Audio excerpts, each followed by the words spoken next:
Paul is a master at responding to bad situations with a Christ-like perspective. You ever just had a bad day? It's just a bad day. You just have a flat tire. You ever had a flat tire at a good time? No. You've never had a flat tire at a good time like, well, man, this is the perfect day to have a flat tire. I just pulled into the tire shop and, oh, it went flat. Perfect. So glad I was here. No. You're always on the interstate somewhere. You're on your way to work. You find out you don't have a spare. Can't find the AAA number, didn't pay the bill. What do you do in the middle of a bad situation? Paul tells us in Philippians chapter 1 how to deal with it. He says this, verse 12. And I want you to know, my dear brothers and sisters, that everything that has happened to me here has helped to spread the good news. Now, here, everybody say here, just so you'll understand, he is in prison. Everybody say in prison. So I want you to read this verse of scripture in the context that this is what we call a prison epistle. He wrote this letter in prison. It's a bad place. And by the way, just so you'll know, a Roman prison's way worse than a Houston prison. It was a bad place to be. And he says, for everyone here, including the whole palace guard, this is not hyperbole, everybody knows. They know that I'm in chains because of Christ and because of my imprisonment. You can hear the joy rolling off of the pen as he writes. Most of the believers here have gained confidence and boldly speak God's message without fear. Oh, it's so great, guys. I'm in prison. Whoa, yeah. What are you talking about?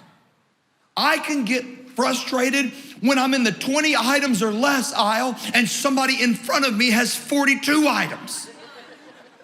You know who you are. Stop it. I'm not even going to take another offering for that right there. That's just extra. How is it that he has so much joy in the middle of so much pain? And by the way, he's in what theologians believe and historians believe is the Mamertine prison, which is not just prison, it's the worst Roman prison you can be in. You can still go and you can still look at the cell over there in Jerusalem or around that area in Israel. You can look at the cell where they believed he was. It's a bad place to be. It's the inner cell, it's the lower cell of the jail, and then they have a hole in the ground. Google it. The Mamertine prison. They have a hole in the ground, and they would put a rope around the prisoner and lower him into the hole. It's solitary of solitary confinement.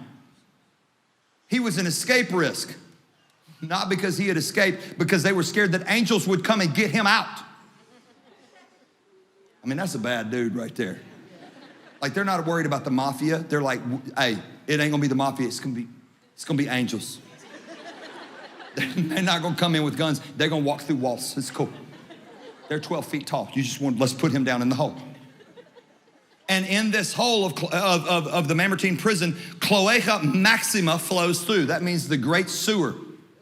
And the reason that they kept the prisoner with the rope around his waist is because when it rained in that area, they would pull up, in that area of Rome, they would pull up the prisoner so that he wouldn't drown in the sewage. This is a bad place. And this is where he writes it from. Everybody, even all the palace guards, know that I am in here because of Christ. Do you know what theologians say? Theologians say that they had to change the guard every hour on the hour, because if they left a guard too long outside of Paul's cell, Paul would preach to them so much that he would convert them to Christianity. That's how much joy and peace and love and grace he had in his life.